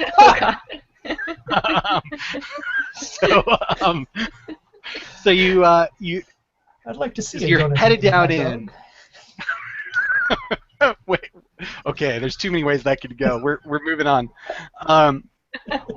So you descend into the quarry, and as you approach the Quinoa, as you approach the shelter, suddenly we hear Haggis's voice shout from inside. Look out! He's got the place wired! Just as Quinoa's foot comes down, and we hear like this sickening little click of stepping on some kind of device. This is a great place to resolve how this is going to go. So the question is, first of all, I definitely think Haggis should be here because we established this is where she went. So the question is, do you catch the bomber? And things can go wrong for you, as you can see, when that doesn't necessarily mean you will or won't catch them. So we'll see how it goes. So everybody gets their screen presence. So Mick, you get 3. Mark and Brendan, you get 2. Jenn, I'm dealing 2 for you. Okay, I'm dealing 1 for myself for free for being the producer. I'm spending 4 as I have thus far. So that will be 5 and 18. Does anybody have an edge or connection that they're using in this scene? Yeah, I'm gonna use knows the beat because we've dealt with this Billy Birthday type explosive devices before. Right, absolutely. This isn't the first time. My partner, but I ain't stepping on any weird trick switches. All right, so okay, excellent. Take another card for your edge and mark off that you've used it once. Okay. And Mark, Brendan, Jenn, any of you going to use your edge? I wanted to use best shot. Perfect. So I'm keeping my eye out in case the bomber does show up. So even if I blow up, I'm putting a bullet in him with my ridiculous weapon. Nice. Okay, cool. So you've got your tactical gun out, ready to help you. I think that's a great edge. Mark, anything that you want to use? We haven't really established your situation, so you can be creative here. So I think it would be fun if I am being held sort of hostage, like there's a gun on me, or I'm in some dangerous situation, and so I'm going to use tough as nails. That I'm going to. Nice. Okay, so maybe we see Haggis, and you're like restrained in some way. Like you've got like old licorice, which of course they use for electrical cabling. Yeah. And like you've got like licorice sort of wrapped around you, and you're not like 100% confined, but you're restrained. Yeah. And Jen, I saw from the chat that you're using your nutritional info, which I think, especially since there's a hostage situation, having a psychologist along is probably a good idea. So I'm putting another one in for you. Okay. So finally, anyone spending fan mail on either side? I'm going to. I'm spending both of my fan mail. Okay, so I'm going to put your 2 fan mail down slightly separately. I want quinoa to not blow up. Okay, awesome. You're putting in the fan mail on your side, and I'll Dunk, you're spend one. Okay. Draw another card for you, but keep it separate because we need to know whether that one's red or black. Right. Okay. And Dunk, for you the same. Yep. And everybody's spending. Cool. I like it. Let's spend it. We're rolling up on the time here. So, all right, cool. So let's do your side first. First, the non-fan mail cards. So Jen gets 1 success with those. How many do we count? I see 1 from Mick, 1 from Jen. I see 2 from Mark. Well, that's 3 from Mick. 3 from Mark. Oh man. 3 for Mick. 3 for Mick. 2 for me. So it's 5. 1 from Jen is 6. 1 from Brendan is 7. All right, 7 for you guys so far. Now for the fan mails. So here's her fan mail. So that's 8, 9, 10. 10. Wow, great job. Let's see. Of the fan mails, that means that 3 of them were red, so they come back into my budget, and the others leave the game. So I'm just gonna do that. Cool. All right, so I definitely can't beat 10, but let's see where I am in terms of high card. Ooh, awesome. So in fact, I did get an ace there. So I have an ace too. Oh man, I forget. I think ties go to me, but let me just. No, that's true. Ties go to me. You have to beat me in order to win. I have to beat you. Okay. Yeah, much like in real television, you have to destroy the producer to do something good. So it says high cards trump in alphabetical order. Oh, all right. Clubs, diamonds, hearts, spades. So you beat me. Nice. That's it. Alrighty, cool. So you not only succeed, you also get an additional bonus. So I'll describe kind of what happens start. So quinoa, like you have stepped on something. You are just like, you're like, that's it. Like, at least I'm going to lose my legs. Like, that's the end of my career. Like, it's all flashing before your eyes. And then we see Dunk kind of come rolling up, like, oh, hey, did you step on something there? Huh, okay. So he has, like, he's like a toothpick, and he takes a toothpick out of his mouth. Of course, Donut's got a toothpick. Yeah. And he just kind of, like, reaches down and, like, slides it into whatever it is down. We see it right underneath your foot, and it goes clunk, and then it's off. And as soon as that happens, like all the lights come on, and silhouetted above, like you see like the silhouette of a cupcake with a little birthday candle on the top. And he's got a machine gun, and he's like, Dunk, you put my dad in jail. Now throw down your gun, or your partner inside gets it. So Dunk and Broccoli are kind of in view here, because Broccoli's our psychological expert, and Dunk, it's your spotlight man. So the two of you are right in view. Right. Okay. Watch me very carefully As I put down my gun, slowly putting down my gun. Just drop it, Dunk! Yeah, nothing! Yeah, scum! You put my dad away and he didn't do any of it! He didn't set off those bombs! So, Broccoli, what are you doing in order to calm down the situation? Yeah, so I think like I'll take a couple of steps forward, and I'm kind of holding my hand out and very sort of trying to calm the situation down.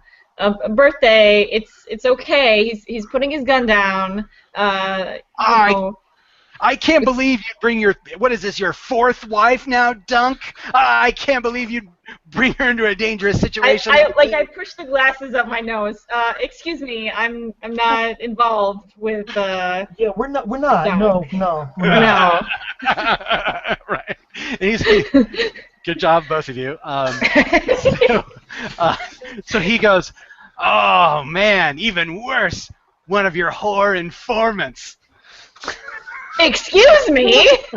Okay, cool. So I'm a doctor. So all right, so you are still like you're engaging this guy. You've kind of calmed him down a little bit. So we now see inside Haggis, like the person who's got a gun on you, like some other type of pastry, like cream puff. That way you can actually call him cream puff. So he's got like this sawed-off shotgun. Again, all the guns are super real in this show. like it's like a really well drawn, really well animated, dangerous-looking shotgun. Yeah. And he's got it right up in your face, but he keeps like leaning over and looking out the window, like keeps like looking back at you. And so what do you do? So yeah, I grab the shotgun, right, and I pull it towards me as it goes off right into the wall, and I rip it away from him, and I just smack him with it a couple of times, right? Cream, cream kind of comes, and then I throw him to the side, and I'm like, it's probably like a semi-auto, right? So right, and hold it up to the cupcake, and I say, okay, hold on. So you grab the shotgun and you rack it and hold and so the gun blast goes off inside the little shed. The cupcake is sort of up on the roof. Quinoa. So the cupcake on the roof is totally distracted by Broccoli calming him down and Dunk dropping his gun and then by a shotgun blast. So now's your chance, man. Or woman or kale or quinoa. It's like use your high-tech murder machine to blow the pulp out of this guy. It's frosting, not pulp. I put 3 into each of the cupcakes and these. Oh! I'm imagining it's ridiculous, like just insanely painful looking. Like we just go full realistic for the gunfire in this show. Like there's just he's grabbing his knees, he's falling down. The candle, like we focus in on the candle as it tips forward off of the frosting and slowly drops and rolls to the edge of the roof and oh my God, that's drops amazing. to the ground. So nice job, everybody. That is great. So you have now caught the birthday bomber, or at least or at least his son. So it's 9:30 here, at least. I know we only had 2 hours. I think we did a great job of setting this game up. I think you could see how the game goes. As I'd like to get together again to play through the rest of this episode. Sure. And maybe to jump into another one. As you can see, we can kind of make it click along pretty quick once we get the get things rolling. So great job, everybody. Do you have any feedback for me or any things that you want to talk about show-wise that we might want to change before we come back? You just want to do a quick round of roses and thorns? Like, what's one thing that was really fun and cool, and one thing we want to see different or more of in the future? Is that cool? Yeah. Let's do it. Let's start with Brendan. Brendan, what's your rose for today? It's always me. I mean, there was a lot to like, but I gotta say, it was really. I'm gonna say this: the icing on the cake. Oh no! When suddenly Jason's like, "Oh yeah, and your gun, it's super realistic." And, like the gun is absolutely super real in the middle of all this cartoon nonsense. I love it. That was just perfect. Thanks. That's great. Jen, how about you? I mean, it's silly, but all of the food puns, I'm just super amused by the food puns. Yeah, it was solid. Mick? I mean, it was great to be able to get back into playing another game of PTA. It's been a few years since I played it, and this was excellent fun. And it took a situation where I went, "What? We're gonna play food?" And it worked so well. It was a blast. Yeah, this is pretty great. My rose is I think the 4 characters we chose work really well together, and they work well in two-person scenes or 3-person scenes, which I don't know if that's a constant feature of PTA, but it feels to me like that's kind of whether the game works or not, is whether you have a good solid set of characters or whether it ends up being too spread out or too condensed. Like it's these were 4 fun characters, and I think Jason did a great job of guiding us through picking them, right, and figuring out which ones are going to be the right fit. Yeah, I agree with you. I think that you guys did a great job at developing them. There are times when I'm playing PTA where I'm like, hey, isn't that the same as Bob's? But you guys did a great job at like putting it all together. And that's what my rose is. When you guys, like, I have never had a group of people come to me and say, Jason, run PTA and here's the show. Like, the pitch that I usually do for characters that you heard, obviously I've done it a million times. I have a whole nother one for shows, but I didn't need to do any of it and honestly, I would never have thought of it, and I would never, if I was a player, I never would have supported it, because I don't like pun humor. Right. Yeah. Like, I just don't like it. Mark generated it on cards, right? Like he just pulled cards, and we had a bunch of phrases, and we were like, we each came up with one, and then we secretly voted, and Food Court won. Food Court is great. Like, you guys, and it shows that, like, I don't need to be like a huge fan of puns in order to make it work. Your aesthetic carries me along. Like, I'm the facilitator for the game, and I can guide you a little bit, but really, like, the heart of the game is yours, and you did an amazing job, all 4 of you. That's awesome. Thank you. So let's do a quick round of thorns, which can be like stuff you want to see more of, or things maybe you didn't understand, or stuff you think we could do differently or better. Brendan, do you have a thorn for today? It's sort of tough to nail one. I mean, I think probably the most obvious thing in my head is just I want more scenes of all kinds, and in particular character scenes. And, we only had 3 scenes, and so that is by virtue of 2 hours. So that's not terribly useful, but that's probably where I wind up. Like, I just want to see more. And strong reason to play again. Yep. Right. Cool, good. Jen, how about you? Mine sort of plays along with Brendan. I want Dr. Broccoli to have a scene with quinoa.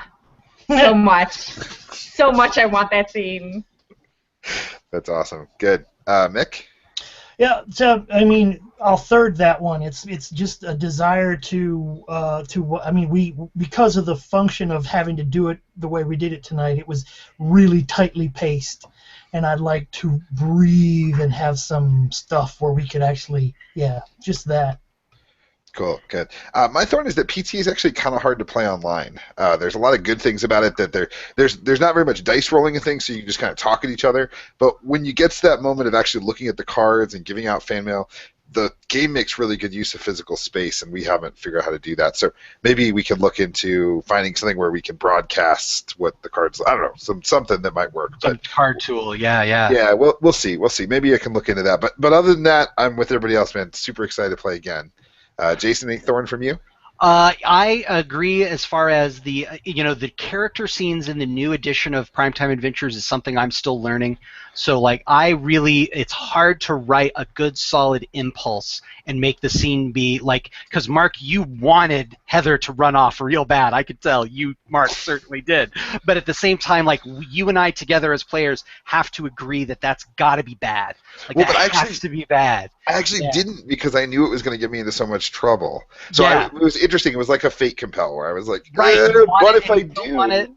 It's hard. So it's hard to conceptualize that sometimes, and so I agree that I really want to see more character stuff, and if we have to adjust impulses, like that's the thing I find that people want to adjust the most. Yeah. Is they want to change their impulse or focus it in a different direction because they, the player, are too enamored of giving into their impulse to ever really want to fight it. So yeah, that would be the only thing that I would say. Yeah, like, and we could certainly, that's something we can adjust as we go forward. Awesome, great, cool. Well, thank you very much, Jason. Hey, no problem. Thank you for bringing this wonderful show to me. It's really good. Fun. Wonderful. We'll post more information about the next episode of Food Court, next time on Food Court. Right? Next time on Food Court. Thank you all very much. Bye. Good night.